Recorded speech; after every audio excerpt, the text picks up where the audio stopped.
Plan B ఏందంటే, మాకు ట్రైనయితే miss అయింది కదా! యశ్వంత్‌పూర్ టు కబకపుత్తూర్ వెళ్ళాల్సిన ట్రైనయితే మిస్ అయింది.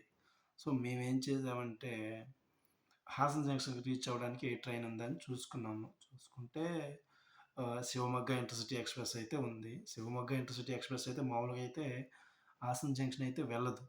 బట్ ఆ రోజు ఎందుకో మన అదృష్టమో ఏమో తెలీదు కానీ, ఈ ఆహ్, రూట్ డైవర్ట్ చేశారు. బట్ ఏదో ప్రాబ్లమ్ అనుకుంటా టెక్నికల్‌గా అయితే అయితే డైవర్ట్ చేస్తే హాసన్ జంక్షన్ అయితే వెళ్ళిందట.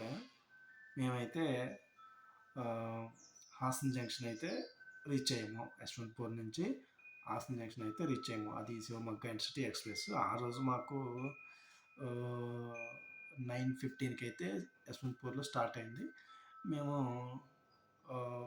12:30-1 లోపు అయితే హాసన్ జంక్షన్ అయితే రీచ్ అయ్యాము.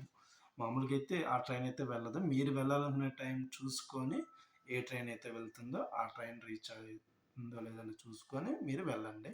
మేము వెళ్ళిన రోజైతే అది డైవర్షన్ చేయబట్టి మేమైతే వెళ్ళగలిగాం. లేకపోతే వేరే ట్రైన్ చూసుకొని మేము వెళ్ళేవాళ్ళం. సో, మీరు వెళ్ళాలనుకున్నప్పుడు ఒకసారి క్రాస్ చెక్ చేసుకొని వెళ్ళండి. మేము హాసన్ జంక్షన్ అయితే రీచ్ అయ్యాం కదా! మళ్ళీ అక్కడి నుండి మేము బస్ స్టాండ్‌కి రీచ్ అయ్యాము. హాసన్ జంక్షన్ నుంచి హాసన్ బస్ స్టాండ్‌కి రీచ్ అయ్యాము. అక్కడి నుంచి మనకి డైరెక్ట్‌గా బస్సులైతే ఉంటాయి. ఎక్కడికి ధర్మస్థల వెళ్ళడానికైతే ఉంటాయి.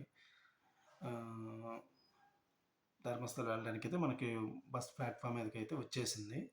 మేమైతే బస్ అయితే ఎక్కేసాము. మాకు ఛార్జీ వచ్చేసి ఈ ఎక్కడి నుండి మురుడేశ్వర్ నుండి కాకుండా ఇదేది Haasan junction to Dharmasthala direct bus ఉంటుంది.